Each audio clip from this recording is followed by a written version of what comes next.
कृष्णा श्री कृष्ण। गुरुर्ब्रह्मा गुरुर्विष्णुः गुरुर्देवो महेश्वरः गुरुः साक्षात् परं ब्रह्म तस्मै श्री गुरवे नमः। तस्मै श्री गुरवे नमः। लोग 5वें श्लोक से पढ़ेंगे। चतुर्थ अध्याय श्लोक 5वां। श्री भगवानुवाच बहूनि मे व्यतीतानि जन्मानि तव चार्जुन तान्यहं वेद सर्वाणि न त्वं वेत्थ परन्तप। अजोऽपि सन्नव्ययात्मा भूतानामीश्वरोऽपि सन् प्रकृतिं स्वामधिष्ठाय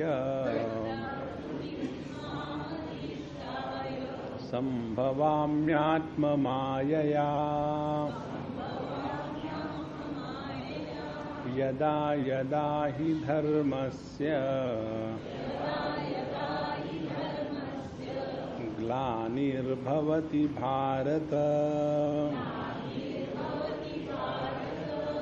अभ्युत्थानमधर्मस्य तदात्मानं सृजाम्यहम्।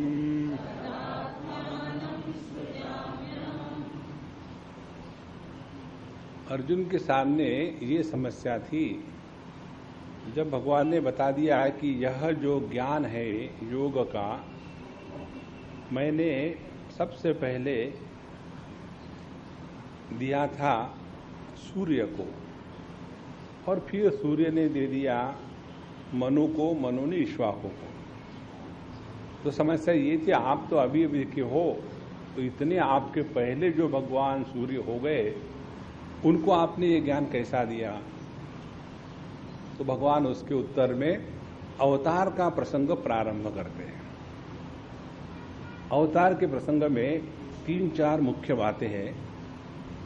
अवतार की प्रक्रिया क्या है, दूसरी बात अवतार का प्रयोजन क्या है, और तीसरी बात अवतार कब होता है। इन 3-4 बातों को जो समझ लेंगे तो हमको भगवान के अवतार का रहस्य समझ में आएगा। तो पहली बात यह है, हम लोग जब एक देह का त्याग करके दूसरे देह में प्रवेश करते हैं, माने मरने के बाद, क्योंकि एकदम मरने से बात शुरू करें तो अच्छा नहीं ना। तो सबसे बड़ी जो भगवान की देन है हम सब लोगों को, वो ये देन है कि हम जब पिछले जन्म का त्याग करके, देह का त्याग करके इस जन्म में आए, तो हम पिछले जन्म की सब बातें भूल गए। बहुत बढ़िया बात है। एक बार हमको किसी ने पूछा था कि स्वामी जी, भगवान की मनुष्य को सबसे बड़ी गिफ्ट क्या है, सबसे बड़ी देन क्या है? तो हमने उनको बताया था कि सबसे बड़ी देन है भूल जाना। जो आदमी भूल नहीं सकता वो सो भी नहीं सकता। जिनको नींद नहीं आती उसका अर्थ क्या है? उसका यही अर्थ है कि किसी एक चीज को पकड़ के रखा है, उसको छोड़ नहीं सकते, इसीलिए जगह पड़े हैं। तो सबसे बढ़िया साधना ये है कि भूल जाओ। स्वामी जी, हम तो ये साधना रोज कर रहे हैं। हम यहां आते हैं, सुनते हैं और भूल जाते हैं, ज्यों के त्यों। देखो, यदि हम अपने पिछली जन्म की बातें नहीं भूलते तो कितनी समस्याएं हो जाती।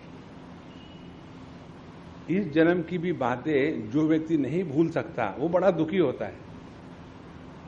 कहीं 10, 20, 25 साल पहले की कोई एक घटना पकड़ के रखेंगे और उसी को लेकर के पूरे जीवन में अपने को बर्बाद करेंगे, दूसरे को बर्बाद करेंगे। ऐसे लोगों का एक उदाहरण आपको देता हूं मैं, जो भूल नहीं सकते उनका। ऐसे लोग पूरी लाइफ में कोर्ट कचहरी में ही जाते रहते। एक स्थान है, वहां का एक सज्जन आदमी है, उनके कहीं ना कहीं लिटिगेशन चल रहे थे, छोटी सी बात थी, लेकिन उसका दोनों ने प्रेस्टीज इशू बना लिया, दोनों पार्टियों ने। तो मेरे पास जब वो आया कि स्वामी जी क्या करें, मैंने छोड़ो, बिल्कुल क्या करोगे, पूरी लाइफ उसी में घुमाओगे। लेकिन Swami ji it is the prestige issue. हमने कभी झगड़ते रहो।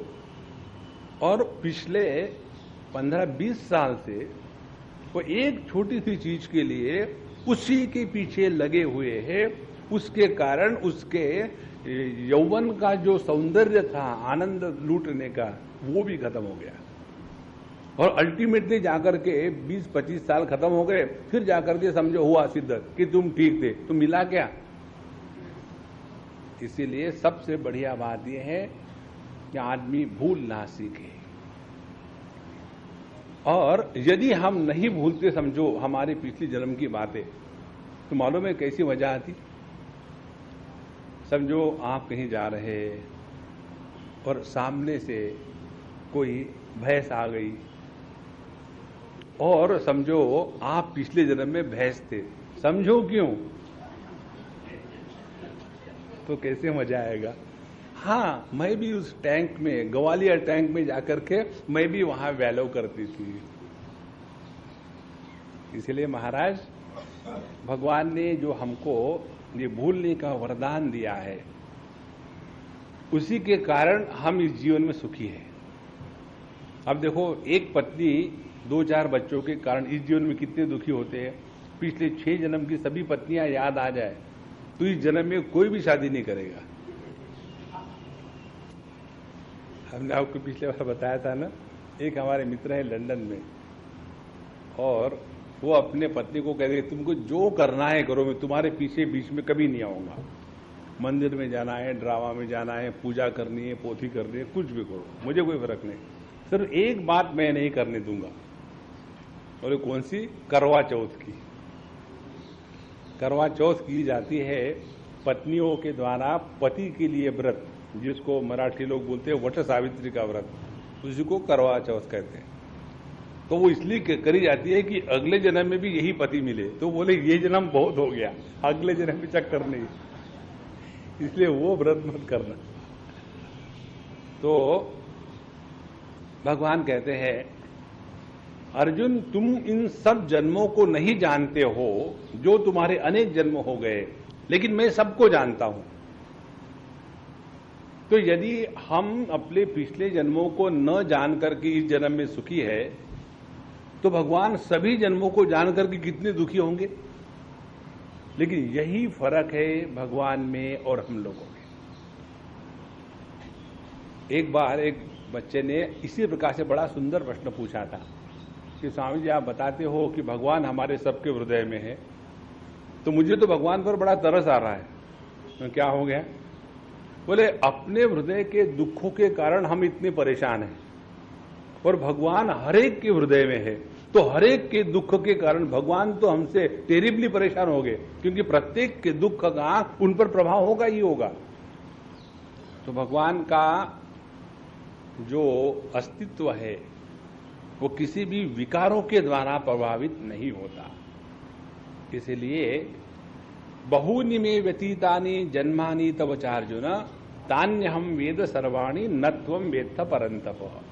हे अर्जुन, तुमने और मैंने बहुत जन्म लिए हैं, तुम नहीं जानते, मैं जानता हूं। और अब इसके बाद भगवान प्रारंभ करते हैं 6वें श्लोक में भगवान का अवतार कैसे होता है। अवतार माने नीचे उतरना, उद्धार माने ऊपर चढ़ना, उत माने ऊपर, हरणे माने चढ़ना। तो भगवान का अवतार हुआ और जीव का उद्धार हुआ। तो भगवान के अवतरण के कारण जो एकमेवाद्वितीय अपरिच्छिन्न निर्गुण निराकार जो दिव्य तत्व है वो नीचे उतरता है, माने वो परिच्छिन्नता को ग्रहण करता है, विकारों को स्वीकार करता है और अपने आनंद का त्याग करके दुखों के साथ रहने लग जाता है। ऐसा जब हुआ तो हम कहेंगे परमात्मा का जीव के रूप में अवतरण हुआ। लेकिन वही परमात्मा जब उपाधि के माध्यम से जगत में अभिव्यक्त होता है और जब उपाधि के द्वारा प्रभावित नहीं होता तब उसको कहेंगे भगवान का अवतार हुआ, जैसे भगवान श्री कृष्ण।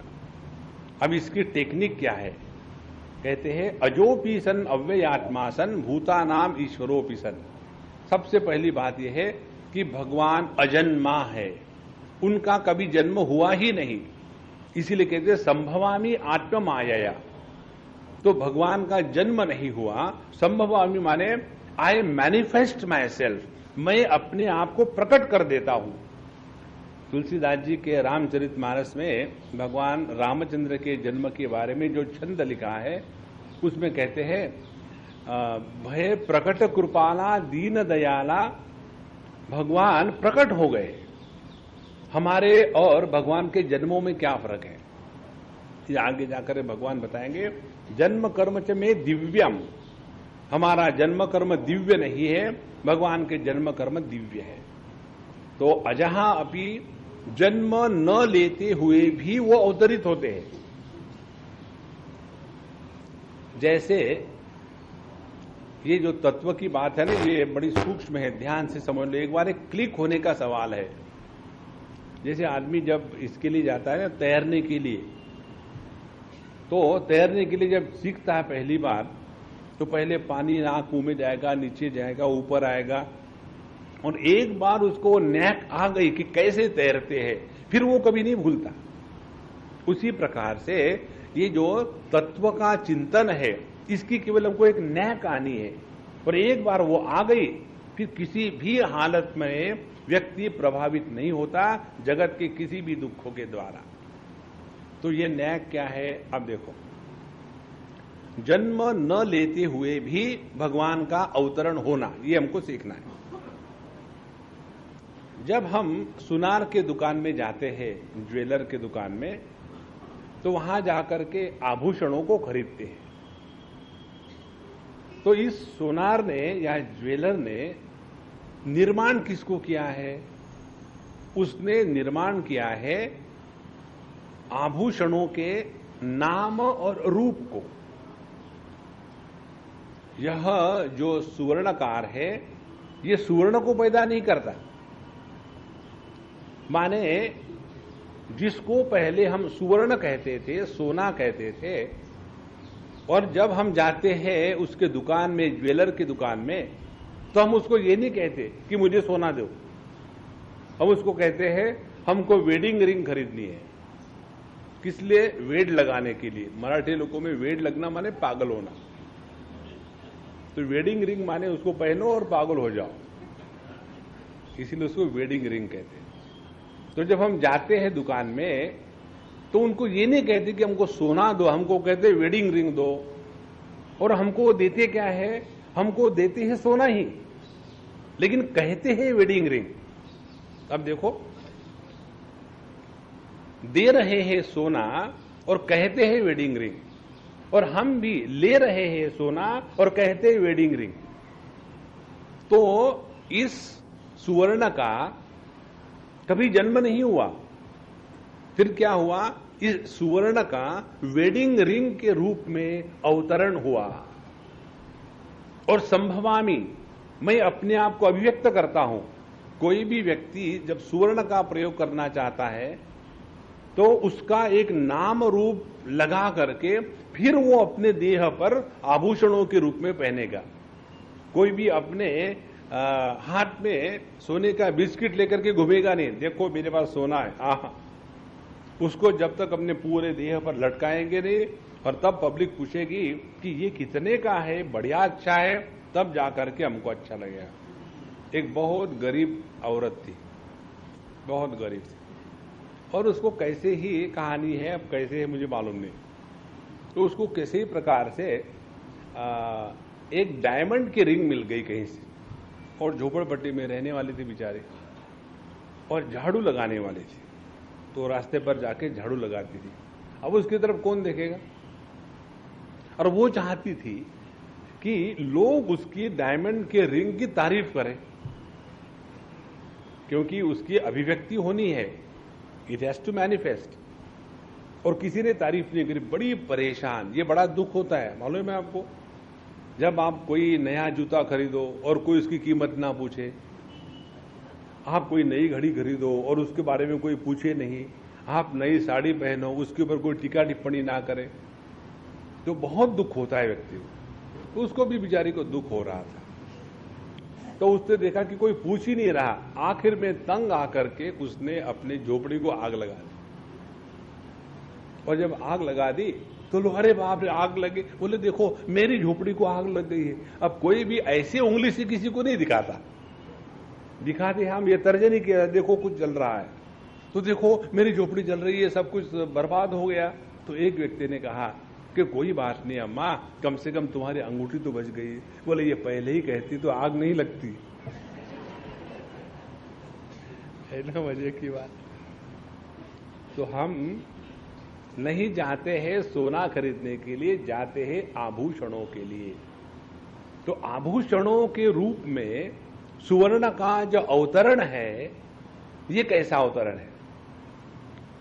हमने सिर्फ जिसका नाम सुवर्ण है उसको हमने वेडिंग रिंग के नाम से पुकारा। अब देखो, है सुवर्ण ही ये, लेकिन हमने नाम रख दिया वेडिंग रिंग। और सुवर्ण का अपना कोई आकार नहीं होता, और जिसका अपना कोई आकार नहीं होता वो सभी आकार धारण कर सकता है। क्योंकि सुवर्ण का अपना कोई आकार नहीं, जैसे जो लोग केमिस्ट्री पढ़ते हैं, मेटलर्जी पढ़ते हैं, उनको पता है उसमें कि किसी भी धातु का जब हम अध्ययन करते हैं तो उसमें सभी गुण होते हैं। इसकी टेंसाइल स्ट्रेंथ कितनी है, उसकी स्पेसिफिक ग्रेविटी कितनी है, इसकी कंडक्टिविटी कितनी है, सब करेंगे। लेकिन इसका कभी भी जिक्र नहीं होता कि सोने का आकार क्या है, चांदी का आकार क्या है। जिसका कोई आकार नहीं होता उसको तत्व कहते हैं। हम देखो, बड़ी सरल परिभाषा है। तो जब भगवान कहते हैं कि अजहा अपि, मेरा जन्म नहीं हुआ फिर भी, माने मेरा अपना कोई आकार नहीं। जहां रूप का अभाव हो गया वहां नाम अपने आप खत्म हो गया। और हम लोग जितने दुनिया में फंसे हैं वो केवल नाम रूप में ही फंसे हैं। तो यदि हमको इस दुनिया से छुटकारा पाना है तो अपने नाम रूप के दुनिया से हट जावे। रूप की दुनिया है जागृत अवस्था का जगत, और नाम की दुनिया है स्वप्नावस्था का जगत। जब हमको नाम रूप के परे जाना है ये बताया जाता है तो उसका तात्पर्य है हम जागृत और स्वप्न इन दोनों के जब परे चले जाएंगे तब जाकर के हमको तत्व का दर्शन होगा। इसीलिए यदि हमने सुवर्ण को सुवर्ण के रूप में ग्रहण किया तो हमको धोखा नहीं होगा और हमको उसकी योग्य प्रकार से प्राप्ति हो जाएगी। और यदि हमने आभूषणों के चक्कर में पड़ करके, उसके नाम में, उसके चकचकाट में पड़ करके उसको खरीद लिया और उसका धातु क्या है इसकी तरफ ध्यान नहीं दिया तो निश्चित रूप से धोखा पाएंगे। और इसीलिए हम सभी के सभी देख रहे हैं परमात्मा को। भैया एक बार ये हृदय में बैठ जाए ना तो बड़ा आनंद समझ लो, भगवान की कृपा हो गई। हम सभी के सभी दर्शन कर रहे हैं भगवान का, लेकिन उस भगवान को हम नाम दे रहे हैं कि ये मित्र है, ये शत्रु है, ये मां है, ये बहन है, ये भाई है, पिता है सभी एक ही परमात्मा। जैसे एक ही सुवर्ण के हमने भिन्न भिन्न भगवान बना लिए, राम जी को बना लिया, हनुमान जी को बना लिया, सीता माई को बना लिया। तो जो सुवर्ण से बनी हुई सीता है उसका जेंडर फेमिनाइन नहीं है, और जो सुवर्ण से बने राम जी है उनका जेंडर मैस्कुलिन नहीं है। ये तो सभी केवल आकार में ही है। जहां आकार होगा वहां विकार होगा, जहां विकार होगा वहां प्रकार होगा, जहां प्रकार होगा वहां संस्कार की आवश्यकता होगी, जहां संस्कार होगा वहां बेकार होगा। इसीलिए इससे निकलने के लिए हमको ध्यान देना है, अजहा अपि न जन्मते हुए भी। देखो, एक शब्द को लेकर के धीरे धीरे सूक्ष्मता से चिंतन करें तो तत्व का दर्शन होने लग जाता है। देखो, दो बातें हैं। योग शास्त्र के दृष्टि से चित्तवृत्ति के निरोध को योग कहते हैं। हम सभी के सभी परेशान होते हैं विचारों के कारण। इतने नॉन स्टॉप विचार चलते हैं। मालूम है सबसे ज्यादा व्यक्ति किससे बोलता है? अपने आप से। कंटिन्यू आप चले जाओ बसों में, ट्रेन में, लोग शांत बैठे रहते, कोई शांत नहीं बैठता। वो बस के झटके नहीं होते, उसकी गर्दन हिलती रहती है, उसने नॉन स्टॉप चलते रहता है। तो ये इसी विचारों के कारण हम दुखी होते हैं। इसीलिए साधारण व्यक्ति क्या सोचता है, यदि विचार होना बंद हो जाए तो मुझे मुक्ति मिलेगी। फिर विचार बंद होने के लिए हम डिफरेंट टेक्निक करते हैं। कौन सा? Chemical meditation. केमिकल मेडिटेशन में या तो हम स्पिरिट को अंदर डालेंगे, या तो हम ड्रग्स ले लेंगे, या तो सोने की दवाई ले लेंगे। उसके कारण हमारी जो विचार करने की क्षमता है वो शांत हो जाती है। वो शांत हो गई तो हमको लगता कि आहा, मैंने जब 2 पेग लगाए तो कितना आनंद आया। तो हमने किया क्या? केवल इन विचारों को आना बंद कर दिया। भैया, यदि विचारों के द्वारा हम दुखी है तो उन्हीं विचारों को ठीक करने से ही हम सुखी होंगे। विचारों के त्याग से सुखी नहीं होंगे। तो करना क्या है कि हमारे विचार ऐसे हो कि जिसके द्वारा तत्व का चिंतन चलता रहे। इसलिए योग शास्त्र में विचारों के निरोध का प्राधान्य है और अपने वेदांत शास्त्र में विचारों के सुधार का प्राधान्य है। हमको अपने विचार सुधारने हैं। और सबसे बढ़िया विचार क्या होंगे? वो विचार जिसके द्वारा भेद का प्रतिपादन न होवे, जिसके द्वारा भेद का समर्थन न होवे, जिसके द्वारा एक दूसरे के प्रति राग द्वेष का निर्माण न होवे, उनको कहते हैं विचार। बाकी सभी के सभी होते हैं विकार। तो हम सभी दुखी हैं विकारों के कारण, और इन्हीं विकारों को हम नाम दे देते हैं कि हमारे मन में बहुत विचार आते हैं। विचारवान व्यक्ति दुखी नहीं होता, और जो विकारी है उसके जीवन में दुख के सिवा कुछ आता नहीं। इसीलिए जब भगवान कहते हैं अजोपी सन, तो अजहा अपी सन, न जन्म लेते हुए भी। अब इस एक शब्द पर चिंतन शुरू कर दो कि भगवान कहते हैं जन्म न होते हुए भी माने क्या? तो हम अपने आप अपने स्वरूप पर आ जाएंगे कि हमारा आज तक किसी को भी जन्म लेने का अनुभव नहीं आया। हम कितने भी पढ़े लिखे हो, हम कितना भी प्रयत्न करने किसी प्रकार से सिद्ध करने का कि हमारा जन्म हुआ है, नहीं हो सकता। एक बार पिछले में भी 2-4 साल पहले की बात है, एक सीरियल आता था टीवी पर, मैंने देखा नहीं, किसी ने मुझे बताया। उसमें यह बताया कि जो पुनर्जन्म जिनका होता है ना, कि उनको पिछले जन्म की याद आई। फिर एक लड़की होती है, समझो बंबई में रहने वाली, वो कहते हैं कि मेरा घर तो देहरादून में है, और वो लड़की छोटी नहीं, अभी वो है कि 10-15 साल की, और वो बताती थी मुझे वहीं जाना है, मुझे मेरे मम्मी डैडी से मिलना है, और ये जन्म के मम्मी डैडी बड़े दुखी है। और फिर उसको वहां ले जाते हैं, और फिर वो अपने घर पहुंचती है, बताती यहां मैंने ये रखा है, पूरा का पूरा पिछले जन्म का बता दिया। ये प्रश्न लेकर के वो व्यक्ति हमारे पास आए और कहते स्वामी जी आप कहते हो जन्म नहीं होता, तो ये क्या है? तो हमने कहा आप फिर से विचार करो और फिर मुझे बताओ इसको जन्म कहते हैं क्या? मैं अभी प्रेमपुरी में हूं और 7:30 बजे भगवान की दया से और आपकी मुक्ति के लिए मैं यहां से चला जाऊंगा।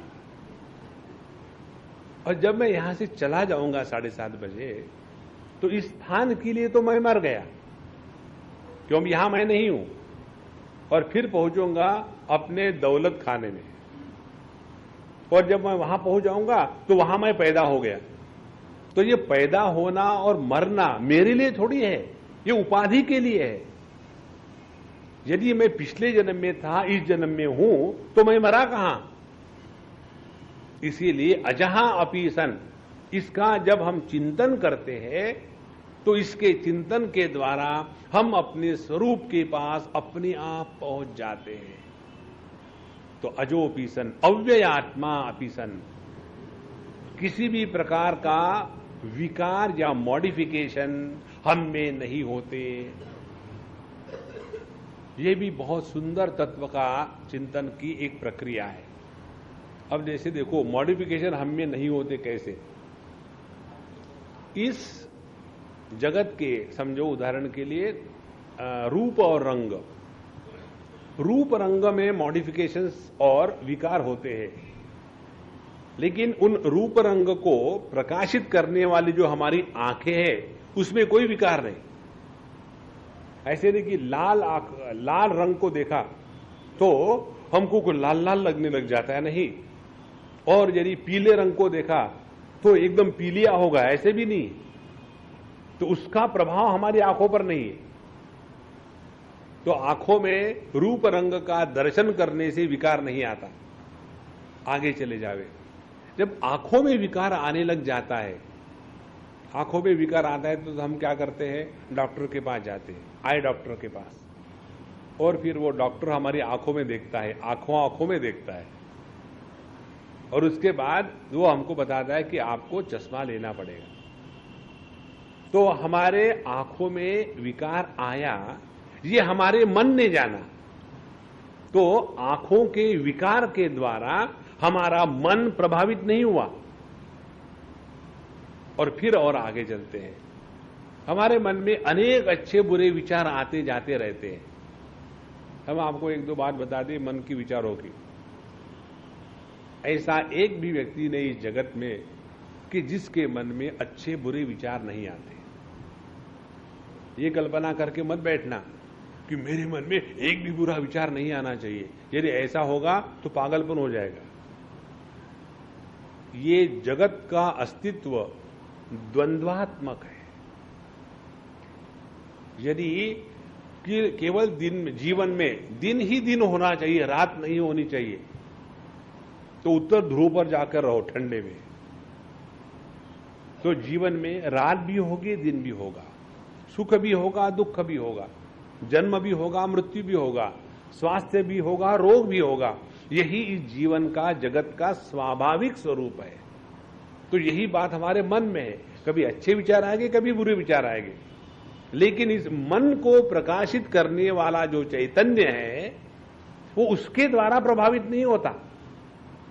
तो अच्छे विचारों को भी हम प्रकाशित करते हैं और जानते हैं आज मेरे मन में बड़े अच्छे विचार हैं, आज मैं बहुत प्रसन्न हूं, आज पता नहीं मैंने किसका दर्शन किया था। तो पति कहेगा तुमने आज मेरा दर्शन किया था, इसलिए आहा।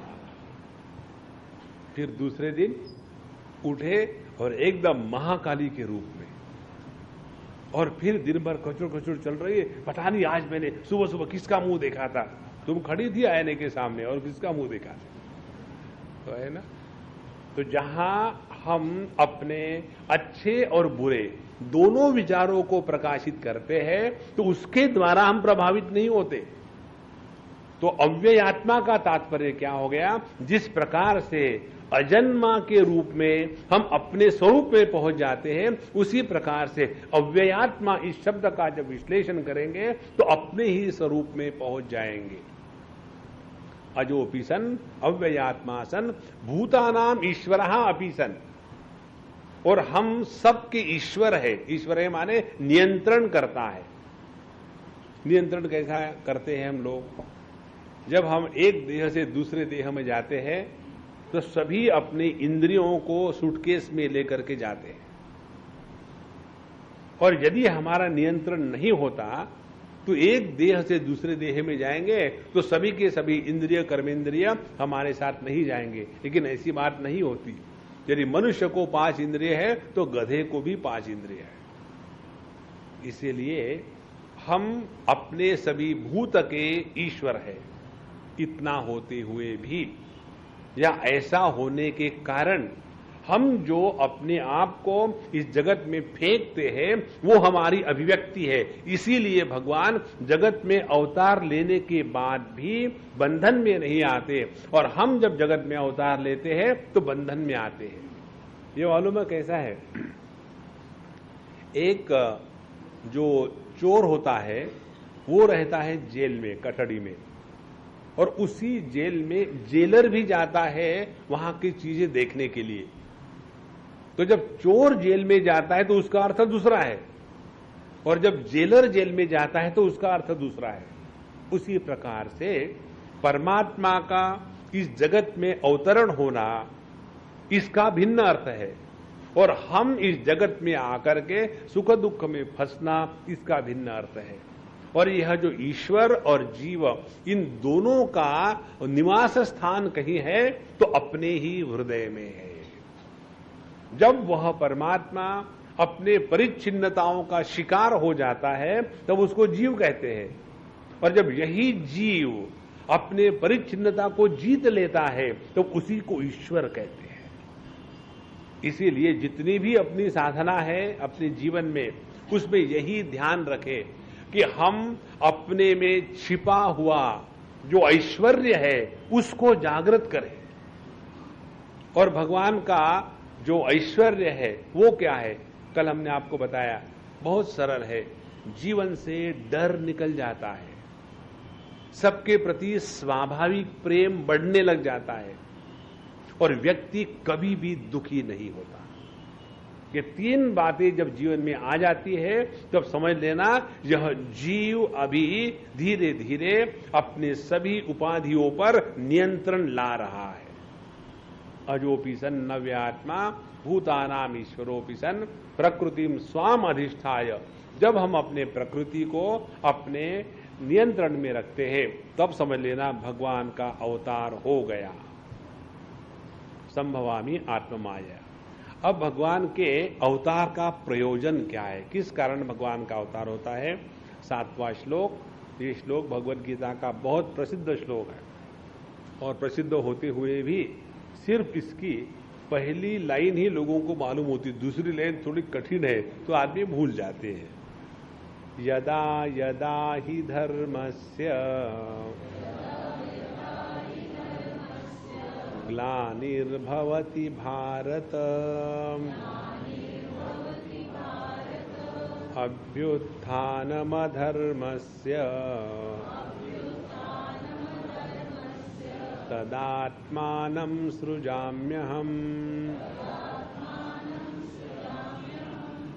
जब जब धर्म की ग्लानि होती है और जब जब अधर्म का उत्थान होता है, उस समय मैं अपने आप को इस जगत में अवतरित कराता हूं। सृजामि आत्मानम। अब इसका अर्थ ठीक से समझ लें। गंगा जी में हम लोग जाते हैं अपने पाप धुलने के लिए, तो इतने लोग आज तक गंगा जी में गए अपने पाप धुलने के लिए। बिचारी गंगा जी पापमय हो गई होगी,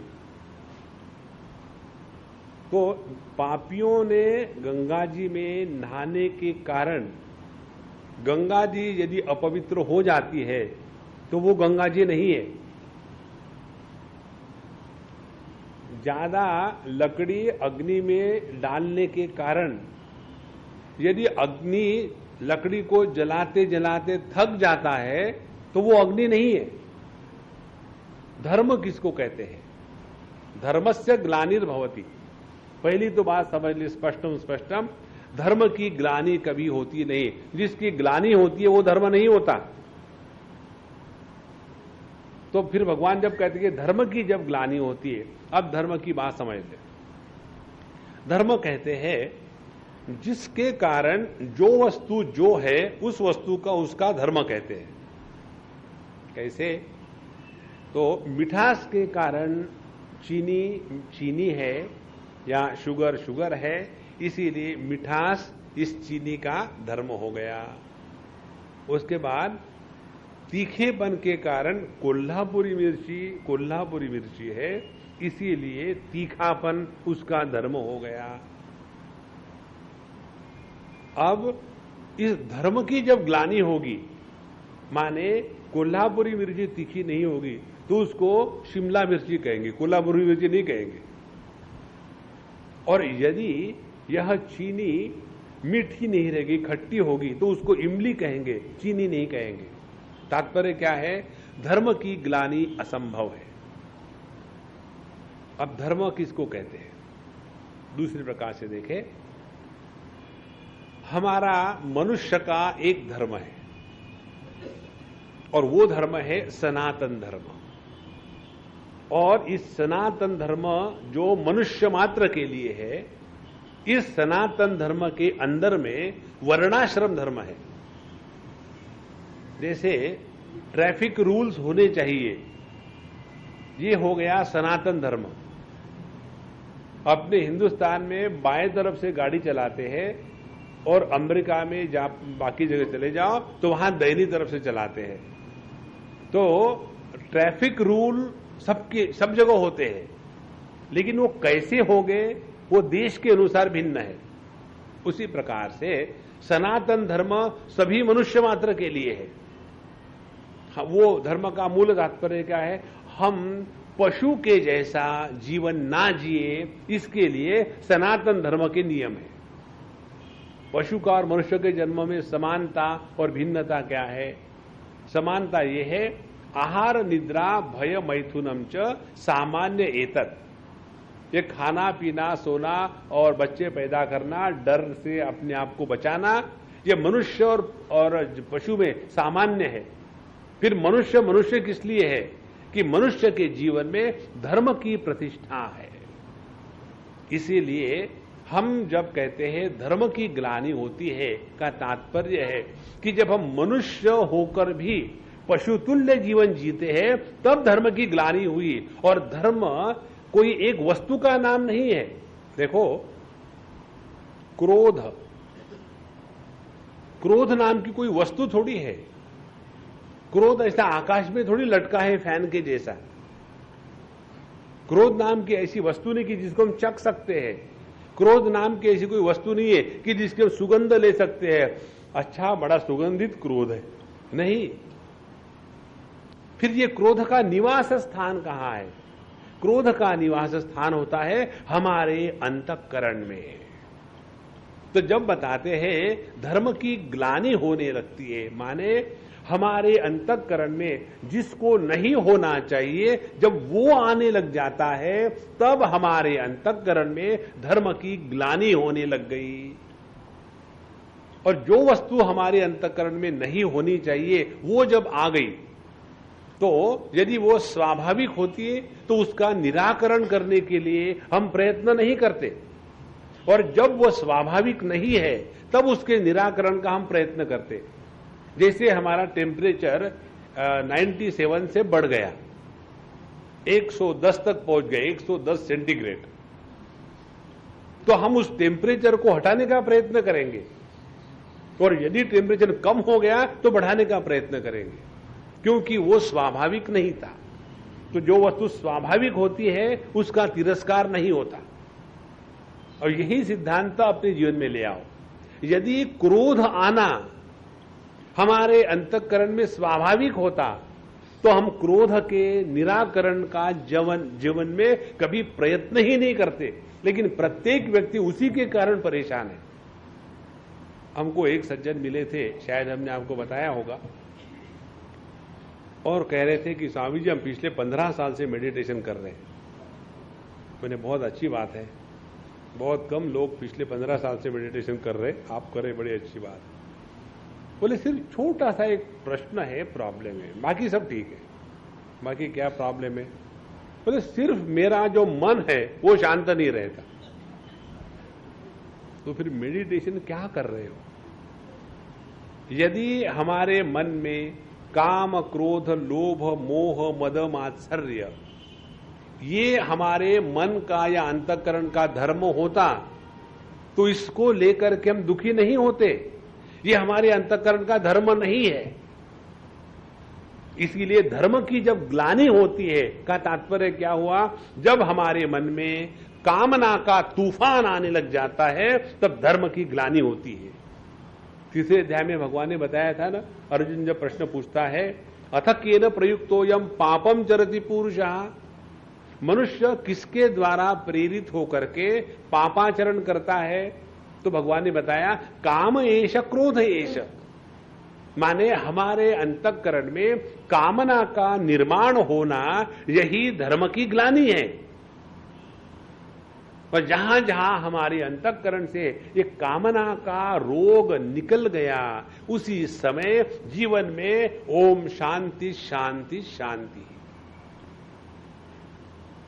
उपनिषद में आता है यदा सर्वे प्रमुच्यन्ते कामा यस्य हृदि स्थिताः अथ मर्त्यः अमृतो भवति अत्र ब्रह्म समश्नुते। जिस क्षण हमारे अंतःकरण से सभी की सभी कामनाएं हमेशा के लिए मिट जाती है उसी समय हम परमात्मा स्वरूप हो गए। देखो कितनी सरल सरल बात भगवान बताते हैं। तो धर्म की ग्लानि होना माने हम अपने स्वरूप का त्याग कर रहे हैं। हमारा स्वरूप है सच्चिदानंद। इस सच्चिदानंद स्वरूप का त्याग हो करके जब हम एक तुच्छ जीव के जैसे इस जगत में भीख मांगते हुए भटकते हैं, यही धर्म की ग्लानि है। कोई एक अच्छे घर में पैदा हुआ व्यक्ति हो, उसके माँ बाप अच्छे घर के हैं, खानदान अच्छा है, और वो व्यक्ति मदिरा पान करके सड़क पर गिरा हुआ हो, तो हम क्या कहेंगे? इस व्यक्ति की ग्लानि हो गई क्योंकि वो अपने अधिष्ठान से नीचे गिर गया है। उसी प्रकार से धर्म की ग्लानि होना माने, अब हम आपको तीसरा अर्थ बता रहे हैं। धर्म की ग्लानि होना माने, कई बार ये बात हमको सुनने को आती है, लोग कहते हैं जैसे स्वामी जी आजकल बिना करप्शन से कुछ नहीं चलता, करप्शन के सिवाय इंडिया में कोई चीज मुंह नहीं होती। अब देखो, करप्शन बुरा है लेकिन उसके सिवा कुछ होता नहीं, इसीलिए हमने करप्शन को स्वीकार कर लिया। तो बुरी चीजों को अपने जीवन में स्वीकार कर लेना, उसी को कहते हैं धर्म की ग्लानि होना। देखो, और यदि हम अपने जीवन में सिद्धांतों को लेकर के, अपने जीवन के मूल्यों को लेकर के चलेंगे, तब जाकर के धर्म की ग्लानि नहीं होगी। इसीलिए जब भगवान कहते हैं यदा यदा ही धर्मस्य ग्लानिर्भवति, तो धर्म कहीं रास्ते में भटक नहीं रहा है, धर्म कहीं पुस्तकों में छिपा हुआ नहीं है, धर्म है मनुष्य के हृदय में। जब मनुष्य का हृदय सन्मार्ग से बिछड़ करके गलत मार्ग में लग जाता है, तब उस धर्म की ग्लानि होती है उसी व्यक्ति के जीवन में। और ऐसे जब एक समाज के सभी व्यक्ति उसी प्रकार से गलत मूल्यों को अपने जीवन में लाना शुरू कर देते हैं, तब हम कहेंगे उस समाज में धर्म की ग्लानि हो गई। अब देखो, अपने ही हिंदुस्तान की बात करो। एक समय ऐसा था, किसी ने मुझे बताया अभी रिसेंटली कि स्वामी जी, हमारे जो दादाजी थे, दादाजी या पिताजी, बोले उनकी काफी प्रॉपर्टी थी, इंडस्ट्री थी, और वो सभी अपने भाइयों को साथ लेकर के रहते थे। और उसके बाद ये हुआ कि बीमार हो गए, बीमार होने के बाद वो एकदम बिल्कुल ऐसे बेहोश से रहते थे, कभी कभी होश में आए बाकी बीमार हो गए। तो उनके छोटे भाई ने उनसे कागज पर दस्तखत करवा ली, जिंदा थे वो, मरे नहीं थे, और पूरी की पूरी जायदाद अपने नाम पर कर ली 100% वहां। उसके बाद वो अपनी बीमारी से बाहर आए। बाहर आने के बाद उनको कुछ नहीं दिया। तो लोगों ने सजेस्ट किया कि आप अभी भी इसके कोर्ट में केस करो ताकि ये ऐसा कैसा लूट के ले जाता है। तो उन्होंने कहा नहीं, हमारे खानदान में आज तक भी कोई कोर्ट कचहरी में नहीं गया, अपने घर की इज्जत घर में ही रहनी चाहिए, कोर्ट कचहरी में नहीं जानी चाहिए। अभी तक हमारे घर का घराने का ये नाम है कि इनके यहाँ इनकम टैक्स की रेड नहीं होती, करप्शन के चार्जेस नहीं है, सभी सुंदरता है। तो हम अपने खानदान के लिए कितने भी कष्ट सहने के लिए तैयार हैं। एक ये समय था, एक ये जमाना था कि मूल्यों को इतना महत्व दिया जाता है। अब नहीं होना तो यदा यदा ही धर्मस्य ग्लानिर्भवति। इसीलिए भैया अपने हृदय में यह जो सनातन धर्म की मूल्य है, सनातन धर्म की मूल्य क्या है, बहुत है। भागवत के 7वें स्कंध में इसका विस्तार से वर्णन आता है। उसमें सनातन धर्म के 33 लक्षण बताए, और इन्हीं 33 लक्षणों से लेकर के कहते हैं कि भगवान 33 करोड़ है, 33 कोटि है। कोटि का तात्पर्य प्रकार है। जो लोग गणित करते हैं ना, इतने 33 कोटि भगवान हैं, उन्होंने कोटि का अर्थ गलत किया है, इसीलिए उनके मन में गलत विचार आते। कोटि माने प्रकार, कोटि माने संख्या नहीं होती। जैसा कहते रहे ये उच्च कोटि के गायक है, माने उच्च स्थिति के, उच्च प्रकार के गायक है। उसी प्रकार 33 कोटि का तात्पर्य है 33 जो धर्म के स्तंभ है, उस प्रकार से। तो उसका सबका निचोड़ आपको बता दे तो इतना ही है। सनातन धर्म का तात्पर्य स्वयं प्रसन्न रहे और दूसरों को कष्ट ना दे। ये दो चीजों को लेकर के चलो तो जीवन में कभी भी भगवान की अनुभूति का अभाव नहीं होगा। क्योंकि भगवान की प्राप्ति करनी है, करानी है, माने क्या। एक बार एक यंग लड़का हमारे साथ आर्ग्यूमेंट करने के लिए आया। Swami ji, I want to talk to you. शुरू हो जाओ, I am ready for batting, शुरू हो जाओ। फिर कहता है I don't believe in God, हम भगवान पर विश्वास नहीं रखते। तो हमने उसको नजदीक जल दिया। देखो मैं तुम्हारे कान में बताता हूं, सबके सामने नहीं बता सकता हूं क्योंकि मेरा प्रोफेशन ही वो है। बोले क्या? मेरा भी भगवान पर विश्वास नहीं। रियली यार, रियली, लेकिन किसको बताना मत। और फिर मैंने उसको पूछा, ये बता तू भगवान किस चिड़िया को कहता है? भगवान तू कहता किसको है जिसके ऊपर तेरा विश्वास नहीं है? बोले जिसने ये ऐसी दुनिया बनाई है, इसमें इतने लोग दुखी है। मैंने बोला ऐसे भगवान से मैं भी नफरत करता हूं। और बताओ, यहां छोटे छोटे बच्चे मर जाते हैं, भूखे रहते हैं, खाने को नहीं मिलता। मैंने ऐसा भगवान जिसने ऐसी दुनिया बनाई है, उससे मेरा भी जमता नहीं। मैंने बताओ तुम्हारे भगवान की क्या डेफिनेशन है जिसके साथ तुम प्यार करते हो? बोले भगवान तो वो होना चाहिए कि प्रसन्न है, शांत है, आनंद में है। हमने कहा फिर आपकी हमारी दोस्ती हो गई, हमारे भी भगवान का वही ब्रांड है। जैसे एक सिगरेट ब्रांड वाले दोस्त हो जाते हैं ना, और हम भी एक ही भगवान के ब्रांड वाले हैं। अब देखो, कोई भी व्यक्ति भगवान की कल्पना ऐसी ही करता है कि भगवान आनंद स्वरूप है। और वो आनंद कैसा है? थोड़े समय के लिए आने वाला नहीं, नित्य रहने वाला। वो आनंद कैसा है? केवल इस स्थान में हो, उस स्थान में नहीं हो, नहीं, सर्वत्र हो, नित्य हो। तीसरा, वो आनंद जो है किसी वस्तु व्यक्ति पर अवलंबित हो, नहीं, स्वतंत्र आनंद हो। चौथी बात, वो आनंद कैसा हो जिसमें बड़ी प्रयत्न करने पड़ेंगे, नहीं, बिना प्रयत्न का आनंद हो। और पांचवी बात, उसको प्राप्त करने के लिए हमको कहीं भटकना ना पड़े, ऐसे आनंद की सबको खोज है, उसी को कहते हैं भगवान। क्योंकि हमारा मन, हमारी बुद्धि रूप रंग के सिवा किसी का ग्रहण नहीं कर सकती, इसीलिए यह जो सच्चिदानंद परब्रह्म परमात्मा का निर्गुण निराकार निरूपण है वो हमको समझ में नहीं आता, इसीलिए भगवान अवतार लेते हैं और फिर हमको उनके बारे में समझ में आ जाता है। इसीलिए यदा यदा ही धर्मस्य ग्लानिर्भवति का तात्पर्य है धर्म की ग्लानि कहीं नहीं होती। धर्म की ग्लानि होती है जो इस धर्म के मार्ग पर चल पड़े हैं। अब चौथा अर्थ बता रहे हैं आपको।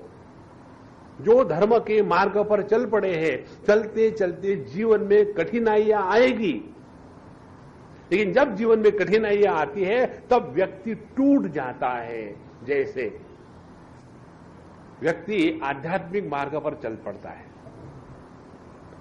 और जब आध्यात्मिक मार्ग पर चल पड़ो ना तो अनेक कठिनाइयां आएगी। यदि आप घर में हो, यदि आप बहू हो, तो सबसे पहली कठिनाई होगी सांस की।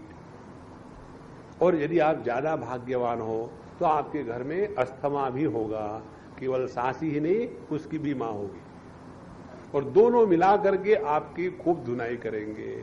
और फिर सोचेंगे देखो बाकी लोग ऐसे हैं कि किसी की फिक्र नहीं करते, वो बड़े सुखी है, and I am sentimental and everybody crushes me down, दुखी हो जाओ।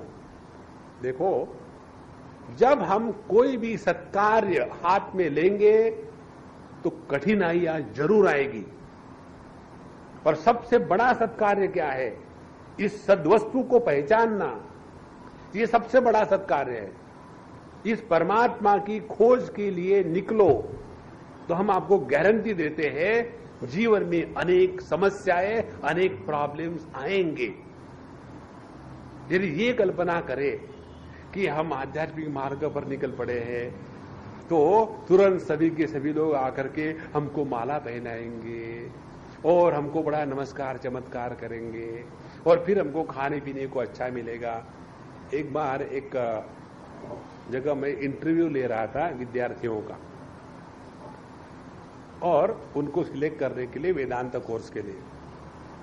तो हमने, बंगाल की बात है, कलकत्ते की, तो इंटरव्यू लेने के बाद उसने कहा कि स्वामी जी मुझे भी आपसे कुछ पूछना है। मैंने पूछो, अलाउड है। उसने कहा कि लोग कहते हैं कि जब भगवान के मार्ग पर निकल पड़ो तो भगवान हमारे खाने पीने की, कपड़े की, दवाई की, सबकी व्यवस्था कर देते हैं। तो ना, हाँ ठीक बात है। बोले फिर मेरे भी बारे में वैसा होगा क्या? तो हमने कहा नहीं। बोले क्यों? कि तुम निकले कहां हो भगवान के लिए? तुम निकलने के पहले ही विचार कर रहे हो कि कपड़ा खाना पानी मिलेगा कि नहीं, तो तुम्हारे मन में भगवान है कहां? देखो, इसीलिए इस मार्ग पर निकल पड़ो तो अपने हृदय में वो हिम्मत होनी चाहिए। जैसे बुद्ध भगवान के बारे में बताते हैं, कार्यम वा साधयामि शरीरम वा पातयामि, या तो हम अपने आप को लुटा देंगे या तो प्रभु को प्राप्त करके रहेंगे, तब जाकर के धर्म की ग्लानि नहीं होती। अब देखो, इस धर्म के ग्लानि का दूसरा, पांचवा रूप आपको बता रहे। बच्चों के लिए घर में आदर्श होते हैं मां बाप, और जो बेचारे अभागी बच्चे हैं उनके जीवन में यदि मां बाप आदर्श के रूप में उपलब्ध ना हुए, फिर उनको भटकना पड़ता है क्लबों में, दोस्तों में, और फिर वो जब गलत रास्ते पर चले जाते हैं तब ये मां बाप सोचते हैं कि देखो हमने हमारे बच्चे को कार दी, पैसा दिया, जितना चाहिए दिया, लेकिन बिगड़ गया। अरे भैया, आपने सब कुछ दिया, आपने उनको टाइम नहीं दिया। देखो, तो यदि ऐसा हमारा जीवन चलता है तो उस दंपति के जीवन से धर्म की ग्लानि हो गई।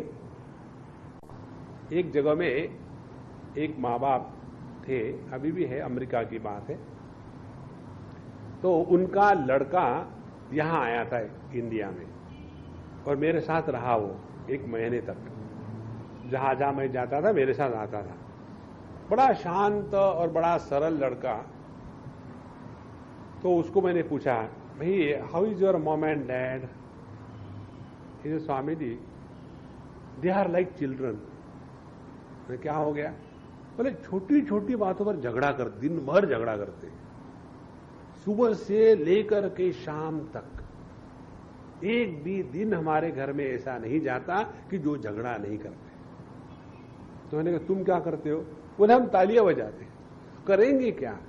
हमको शर्म आती है कि मां बाप इतने बड़े होने के बाद भी नॉन स्टॉप झगड़ा करते रहते हैं।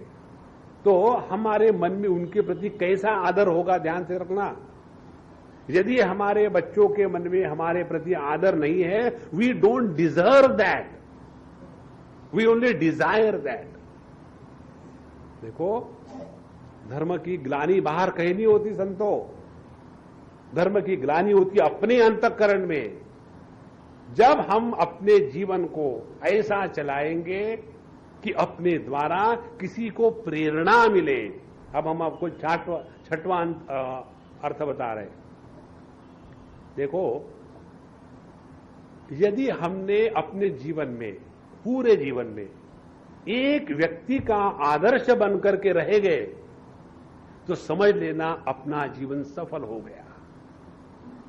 प्रत्येक व्यक्ति इस जगत में एक आदर्श को ढूंढता है कि मुझे विवेकानंद के जैसा बनना है, मुझे अमुक के जैसा बनना है। तो हमारे बच्चों को यदि हमारे ही घर में, हम में यदि आदर्श मिला तो वो बच्चों को बाहर नेटवर्क पर जाने की जरूरत नहीं है, क्योंकि सबका सब अपने घर में उपलब्ध है। जिनको घर में अच्छा खाना मिलता है वो होटलों में नहीं भटकते। जिनको घर में भयानक खाना मिलता है वो अपना पिज्जा हट पर जाकर के हटते रहते। इसीलिए महाराज, धर्म की ग्लानि होती है मनुष्य के अंतःकरण में। और वो भी कैसी होती है कि जब हम इस धर्म के सिद्धांतों का जीवन में उतारने के लिए प्रारंभ करते हैं और कठिनाइयां आएगी, लेकिन डरो मत, डटे रहो, तब जाकर के धर्म की ग्लानि नहीं होगी। अन्यथा हम सिद्धांतों को स्वीकार करते हैं और 2-2 मिनट में बदलते रहते हैं। तो अपने अंतःकरण से धर्म की ग्लानि को हटाना हो तो ये 2-4 सिद्धांत हृदय में रख ले कि let us become an ideal for somebody और द अदर। हमने आपको तीसरे अध्याय के शायद 22वें श्लोक में बताया था। वहां भगवान कहते हैं, यद्यदाचरति श्रेष्ठः तत्तदेवी तरो जनः स यत् प्रमाणम कुरुते लोकाः तदनुवर्तते। जो श्रेष्ठ पुरुष जैसा आचरण करते हैं वैसे ही कनिष्ठ पुरुष उसका अनुसरण करते हैं। दिल्ली की बात है, हम जा रहे थे किसी के साथ, शायद हमने आपको ये उदाहरण बताया होगा, और वो जैसे चली गई अम्मा, उनके साथ जा रहे थे, पुलिस ने रोक लिया क्योंकि लाल बत्ती को क्रॉस कर गए। और रोकने के बाद, हाँ निकालो आपका लाइसेंस। तो उसने कहा कि नहीं देखो हमको जल्दी थी और इससे हम लेकर शुरू हो गया। तो उसने कहा देखो रोने देने से कुछ नहीं होता, पैसा निकालो, 200 रुपये फाइन। अब देखो, हमने कहा कि क्यों प्रभु परेशान कर रहे हो? बोले स्वामी जी ये हमारे दोनों के बीच में क्या है, आप हमको उपदेश करो, हमारा ये बिजनेस चल रहा है इसमें मत आओ। मैंने ठीक बात है। फिर उसने 50 रुपये घूस ले ली। बोले अब बोलो, अब हम आपको नमस्कार करेंगे, हम आपको दक्षिणा भी देंगे, अब बोलो। तो मैंने, मुझे कोई बोलना नहीं, मैं देख रहा था कि बेचारी परेशान ना हो। बोले स्वामी जी मुझे मालूम है, आप मुझे कहेंगे मैंने घूस क्यों नहीं, मैंने नहीं कहूंगा। बोले मैं बताता हूं, जब अपने देश का प्राइम मिनिस्टर करोड़ों रुपए निगल जाता है तो हमने 50 रुपए लिए तो कौन सा पाप हुआ? अब बताओ। तो धर्म की ग्लानि कहां हुई है? उस पुलिस के हृदय में नहीं हुई। धर्म की ग्लानि हुई है ऊर्ध्वमूलम अधशाखम। और हम प्रत्येक व्यक्ति इस जगत में किसी ना किसी के लिए आदर्श होते हैं। इसीलिए धर्म की ग्लानि होना माने सत्कार्य के लिए प्रेरित होकर के जो सत्जन इस सन्मार्ग पर चल पड़ते हैं और उस समय सद वस्तु के प्रति इनकी निष्ठा घटने लग जाती है और वो असत मार्ग का प्रयोग करने लग जाते हैं, तब होती है धर्म की ग्लानि। धर्म की ग्लानि बाहर नहीं होती। तो यदा यदा ही धर्मस्य ग्लानिर्भवति भारत।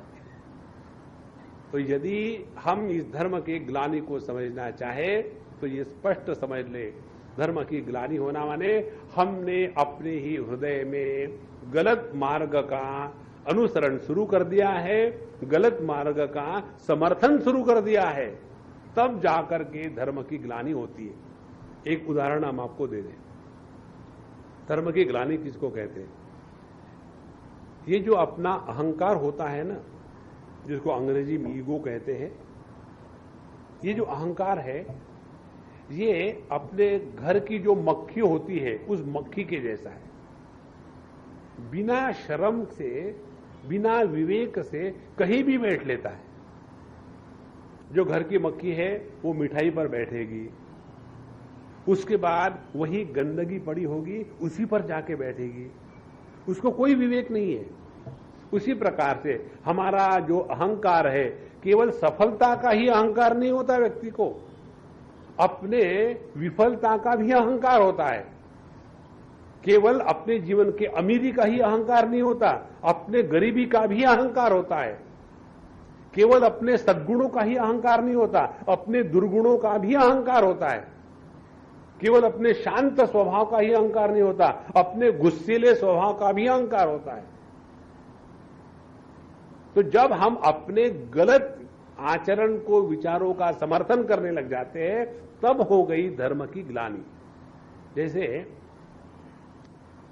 एक सज्जन हमको बता रहे थे, स्वामी जी हमारे घर में हर चीज नियम से चलती है, कोई भी चीज ऐसी नहीं कि चल रही, बिल्कुल हर चीज नियम से।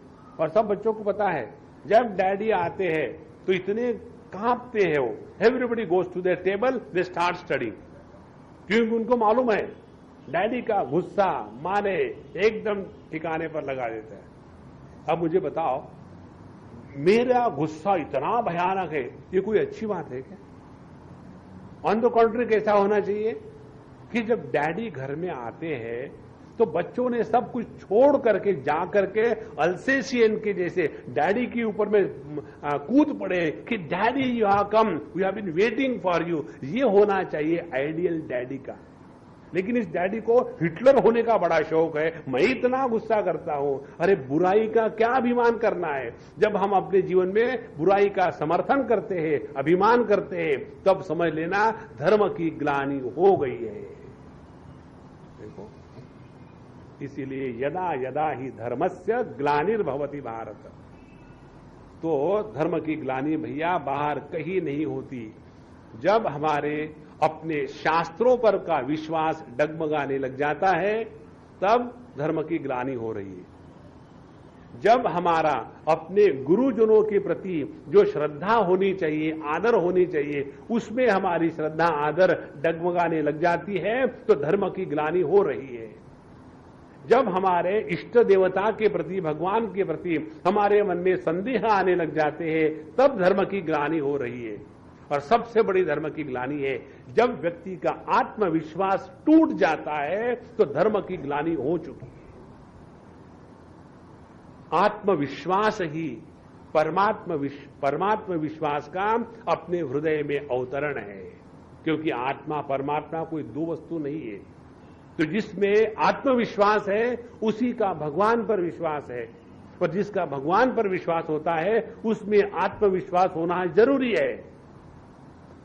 इसीलिए चाहे आप मैनेजमेंट की बात करो, सेल्फ कॉन्फिडेंस की, चाहे आप भक्ति की बात करो, भगवान के प्रति समर्पण की, ये सभी की सभी बात एक ही है, हमारे हृदय में धर्म के प्रति निष्ठा है या नहीं। तो यदा यदा ही धर्मस्य ग्लानिर्भवति भारत। आगे कहते हैं अभ्युत्थानम अधर्मस्य। और जब हमारे हृदय में, अंतःकरण में अधर्म का रोग बढ़ने लग जाता है, अधर्म का लोक बढ़ता है माने क्या? अपने जीवन में जो गलत मूल्य है उनका समर्थन होना प्रारंभ हो गया। जैसे एक आपको बात बताऊं, यदि हमने आध्यात्मिक जीवन में चलना प्रारंभ कर दिया और दूसरों को सिखाने का चोला बदल दिया है, तो लोग हमसे सीख रहे हैं। तो लोग हमारे शब्दों से कम सीखते हैं, लोग सीखते हैं हमारे आचरण से। हम किस प्रकार से उनके सामने अपने आप को प्रस्तुत करते हैं।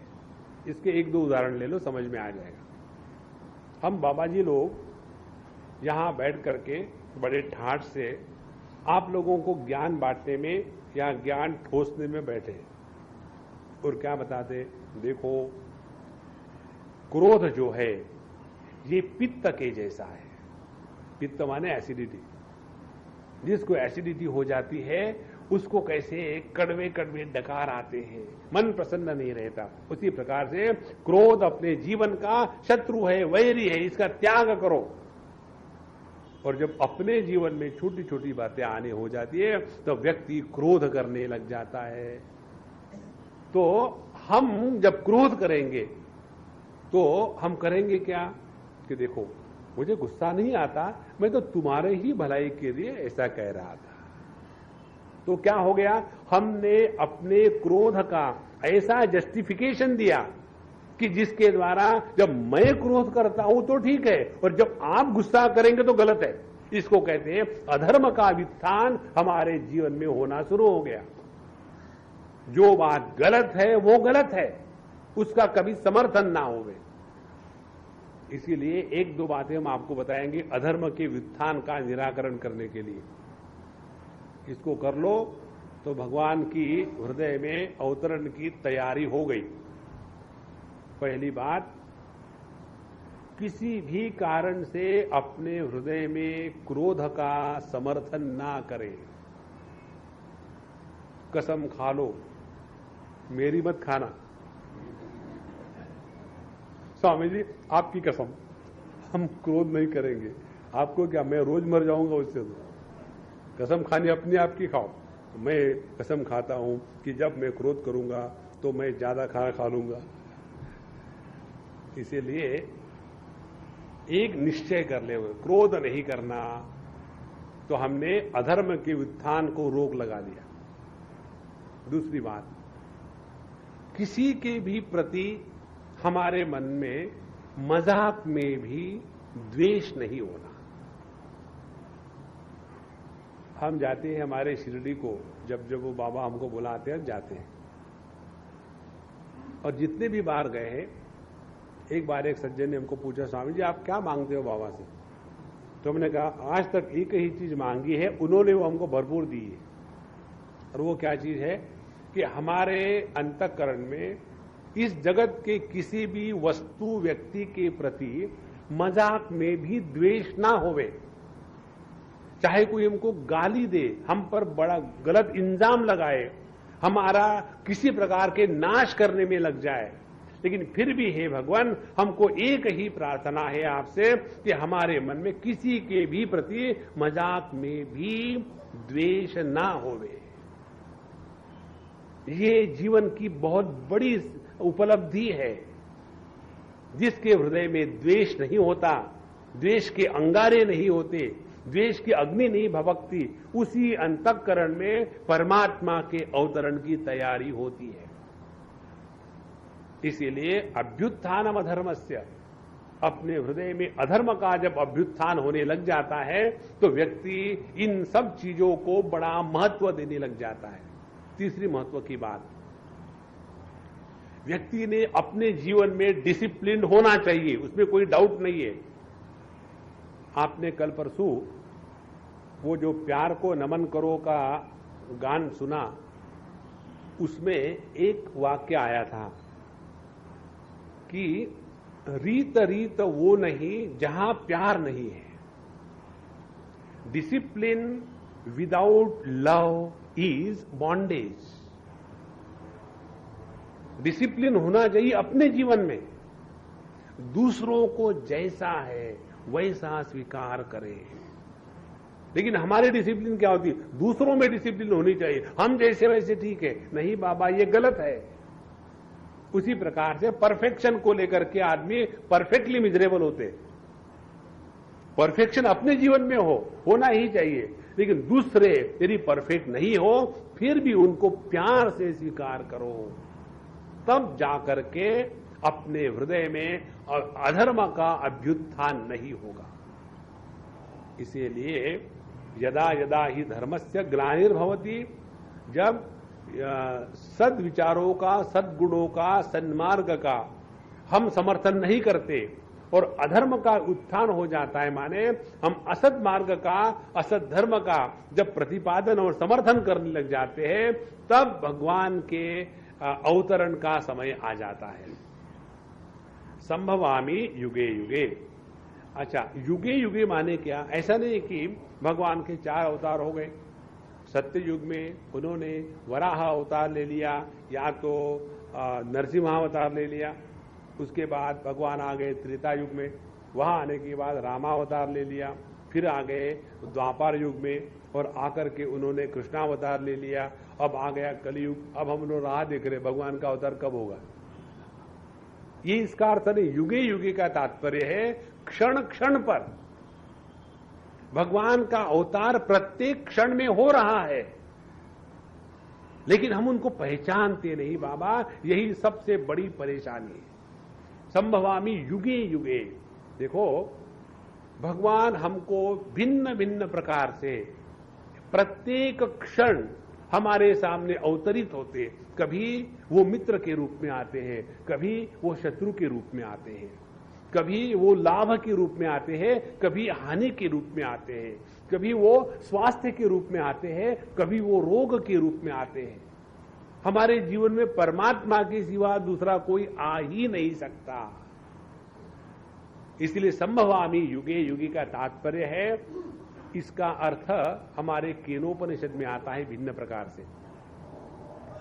वहां परमात्मा की प्राप्ति की जो प्रक्रिया बताई है, ध्यान की प्रक्रिया, उसमें बताते हैं प्रतिबोध विदितम मतम। प्रतिबोध, प्रत्येक अनुभूति में परमात्मा की अभिव्यक्ति है। Again I repeat this, every experience is the manifestation of reality. अब देखो कैसी है, कोई भी अनुभव जब हम लेते हैं तो उसमें हम कहां फंसे होते हैं उसमें देखें। जब हम किसी भी अनुभव में 3 बातें होती है, अनुभव की वस्तु, दूसरा अनुभव और तीसरा अनुभव करने वाला। यदि हम किसी भी अनुभव करते समय अनुभव के वस्तु में फंसे हैं तो हम हो जाते हैं अनुभव के बाद जड़, क्योंकि वस्तु जड़ात्मक है। जब हम किसी भी अनुभव के करते समय यदि हम अनुभव कर्ता बन जाते हैं तो पापी और पुण्यवान बन जाते हैं। और जब किसी भी अनुभव में जड़ता का निर्माण नहीं होगा और भोक्तृत्व अभिमान या कर्तृत्व अभिमान, इन दोनों का निर्माण नहीं होगा, तो वो अनुभव जहां अनुभव करने वाला पैदा नहीं होता, ऐसे अनुभव कर्ता रहित अनुभव को ही परमात्मा कहते हैं।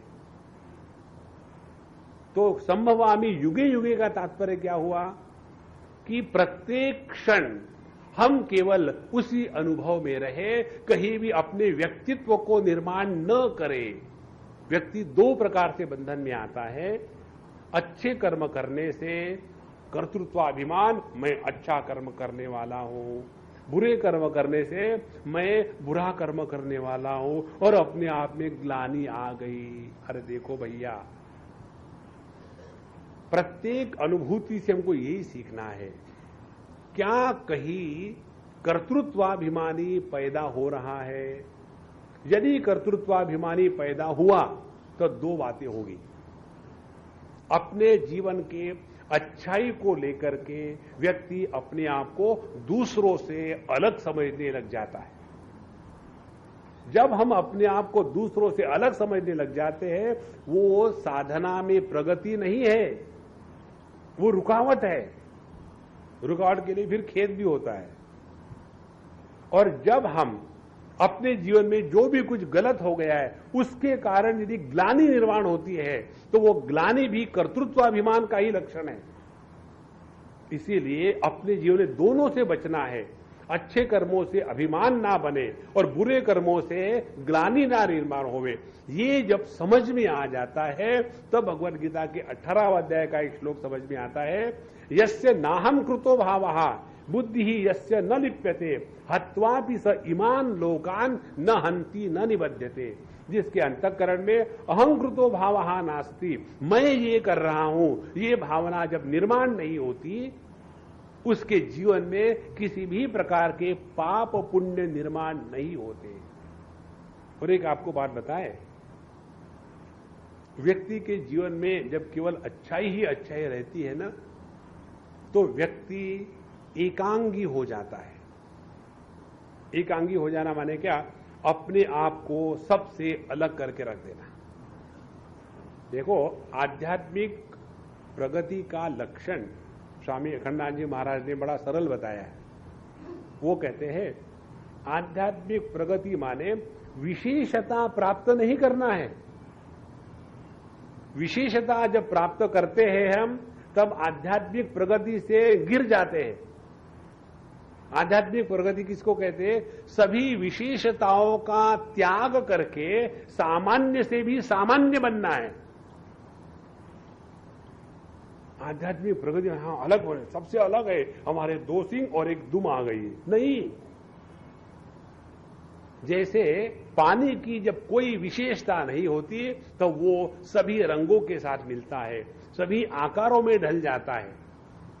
लेकिन यदि हम अपने आप को आध्यात्मिक साधक समझे और अपने आप को सबसे अलग बनाए, ये पापी है, ये पुण्यवान है, ये अच्छा है, ये बुरा है, तो पूरा जीवन उसी में जाएगा। अपना ध्यान होना चाहिए प्रतिक्षण केवल इस तत्व की तरफ। उसके बाद कल क्या हुआ उसका कोई प्रभाव नहीं होगा। इसीलिए अभ्युत्थानम धर्मस्य संभवामि युगे युगे। तो अपने प्रत्येक अनुभूति में परमात्मा की अभिव्यक्ति हो रही है। यहां जिसका ध्यान गया उसके जीवन से धर्म और अधर्म इन दोनों के वो परे चला गया। कठोपनिषद में नचिकेत प्रश्न पूछता है गुरु महाराज से, यमराज से, कि भगवान आप मुझे वो बताओ कि जो धर्म अधर्म के परे है। अब ये धर्म अधर्म में बहुत तंग आ गया, बहुत हो गया धर्म अधर्म। अन्यत्र धर्मात् अन्यत्र अधर्मात्, अन्यत्र अस्मात् कृताकृतात्, अन्यत्र भूताच्च भव्याच्च यत् तत्पश्यसि तद्वद। ये धर्म अधर्म में कभी भी इससे हम निकल नहीं सकते। एक ही कर सकते, धर्म अधर्म के ऊपर उठ जावे। धर्म अधर्म के ऊपर उठना माने अपने व्यक्तित्व का परमात्मा के चरणों में समर्पण करना। सुषुप्ति अवस्था में जब हम होते हैं और उस समय हमारी लात किसी को लग जाए, बड़े को लग जाए, तो अधर्म नहीं होता। और यदि हम सुषुप्ति अवस्था में है और ऐसा हमारा हाथ लग गया और उससे पानी उलट गया और वो पानी किसी के मुंह में पड़ा और उसकी प्यास बुझ गई, तो हमको पुण्य नहीं लगेगा, क्योंकि वहां कर्तृत्वाभिमानी नहीं है। इसीलिए संभवामि युगे युगे का तात्पर्य है हमारे प्रत्येक अनुभूति में किसी भी प्रकार का व्यक्तित्व का निर्माण न होवे। जब इस प्रकार से हम चलते हैं तब हमको ये श्लोक समझ में आया, यदा यदा ही धर्मस्य ग्लानिर्भवति भारत अभ्युत्थानम अधर्मस्य तदात्मानं सृजाम्यहम्। तदा आत्मानं सृजामि। सृजामि माने मैं अपने आप को अभिव्यक्त करता हूं। अच्छा, इसके बाद तो ये तो हो गया प्रयोजन। और आगे बताते हैं 8वें श्लोक में, परित्राणाय साधूनां विनाशाय च दुष्कृताम् धर्म संस्थापनार्थाय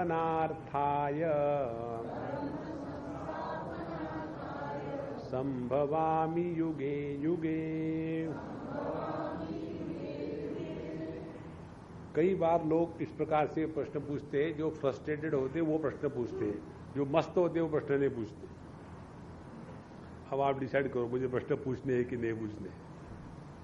एक बार एक ने मुझे प्रश्न पूछा, स्वामी जी आपके भगवान अभी अवतार नहीं लेंगे क्या? मैंने बोला क्यों, क्या हो गया? बोले इतना अधर्म हो गया चारों तरफ, इतने खराब लोग आ गए, फिर भी अवतार नहीं ले रहे। तो हमने कहा हमको तो अधर्म के दिखनी है, सब जगह मस्ती मस्ती है। आपको बताया है क्या कि भगवत गीता के प्रवचन मत सुनो? बताया है? तो नहीं। फिर कहाँ अधर्म है? अधर्म हुआ था जब हिरण्यकश्यपु ने एक फतवा निकाल दिया था, कोई भी किसी की भी पूजा नहीं करेगा, केवल मेरी पूजा करेगा। ऐसा गवर्नमेंट ने निकाला है क्या? इस देश में केवल प्राइम मिनिस्टर की ही पूजा करनी चाहिए, सब भगवान को हटाओ? नहीं हुआ। तो कहां अधर्म हुआ है? तो हम ये सोचते हैं कि जब अधर्म बढ़ जाता है तब भगवान के अवतरण का समय आ गया। देखो भगवान यहां झाड़ू लगाने के लिए थोड़ी आते। भगवान कहते हैं परित्राणाय साधूनाम। भगवान के अवतरण का मूल कार्य है साधु संतों की रक्षा करना। जैसे गाय को हम रखते हैं दूध के लिए, गोमूत्र के लिए नहीं रखते। एक बार हम एक बूढ़ी अम्मा के साथ कहीं जा रहे थे और वहां एक बहुत बड़ा फार्म था। हम लोग वहां उतरे, अपने टिफिन विफिन खोला, खाना पीना खाए, पानी भी बढ़िया था।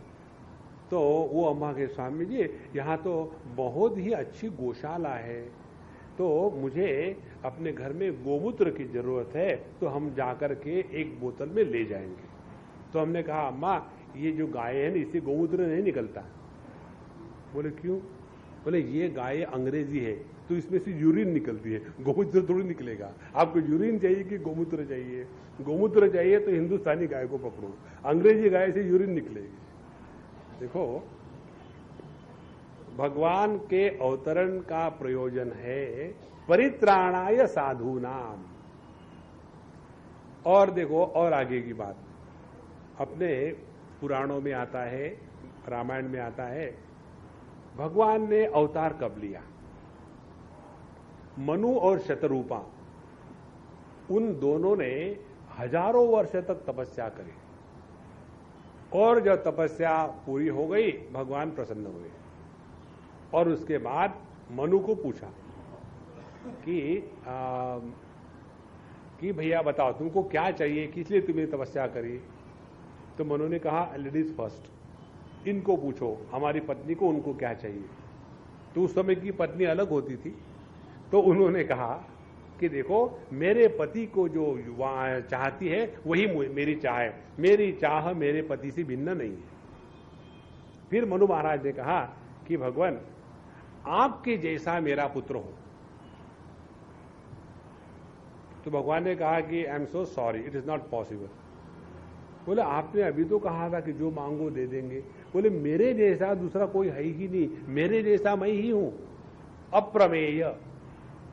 जब कहेंगे भगवान के जैसा तो द्वैत निर्माण हो जाएगा, परमात्मा तो एकमेवाद्वितीय है, फिर क्या करें? बोले कोई बात नहीं, मैं ही तुम्हारे पुत्र के रूप में पैदा हो जाऊंगा। अब बताओ कितने लोगों ने शादी करने के बाद ये भगवान से प्रार्थना करे कि भगवान हमारे पुत्र के रूप में आ जाओ, और इसीलिए हमने विवाह किया है। थिंक, भगवान शंकराचार्य का जो जन्म हुआ है उनके माँ बाप को बच्चे नहीं थे, दोनों ने माँ बाप ने शिव जी के भक्त थे, उन्होंने अनुष्ठान किया, तपस्या करी।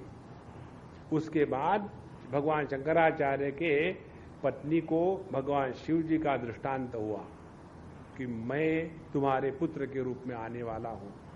वही दृष्टांत भगवान शंकराचार्य जी के पिताजी को हुआ और उसके बाद भगवान शंकराचार्य का अवतरण हुआ।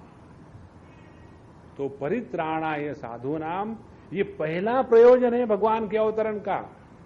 दुष्टों को मारना ये तो एक चुटकी की बात है, उसके लिए टाइम नहीं लगता। भगवान को परेशानी यही है कि कोई भी उनके मां बाप बनने को तैयार नहीं। देखो हम मामा बनते हैं राजू काजू छोजू के, भगवान के कहां बनना चाहते हैं? तो परित्राणाय साधु नाम, जब हमारे संसार में, हमारे जगत में लोग सन्मार्ग पर चलते हैं तो उनके जीवन में अनेक कठिनाइयां आती है और आएगी। तो ऐसे साधु संतों को प्रोटेक्शन देने के लिए, उनका उद्धार करने के लिए भगवान का अवतरण होता है। इसीलिए हम चाहते हैं भगवान का अवतरण होवे, तो हम अपने पूरे जगत में जितने ज्यादा अच्छे व्यक्ति होंगे उतनी भगवान की अवतरण की प्रक्रिया जल्दी हो जाएगी। तो हमको क्या करना है? लेकिन लोग खराब है, हम क्या कर सकते हैं? भैया अपने से तो स्टार्ट कर दो। प्रॉब्लम यही है, we all want to start from the wrong end. लोग जब सुधर जाएंगे तब देश सुधरेगा। साधना शुरू करनी होती है अपने से, दूसरों से नहीं है। इसीलिए परित्राणाय साधु नाम का तात्पर्य है भगवान का अवतरण होता है साधु संतों के लिए। इन घटिया लोगों के लिए भगवान का अवतरण नहीं होता। और फिर भगवान इस साधु संतों का रक्षण करने के लिए विनाशाय च दुष्कृताम, यहां भी ध्यान से सुनना, भगवान दुष्कृत लोगों का विनाश करते हैं। नाश करना माने मार देना, विनाश करना माने विशेष प्रकार से मार देना। भगवान के मार देने में विशेषता क्या है? भगवान जिसको मारते हैं उसका उद्धार हो जाता है, वो कभी नरक में नहीं जाता। पुनरपि जननम पुनरपि मरणम नहीं है। इसीलिए भगवान के अवतरण का तात्पर्य है साधु संतों का भी उद्धार, और जो इस जगत में दुष्कृति है उनका भी उद्धार। तो भगवान का अवतरण होता है हमारे सबके उद्धार के लिए। इसका अगला विचार कल देखेंगे। ओम पूर्णमदः पूर्णमिदं पूर्णात् पूर्णमुदच्यते पूर्णस्य पूर्णमादाय पूर्णमेवावशिष्यते। ओम शांति शांति शांति। हरि ओम। श्री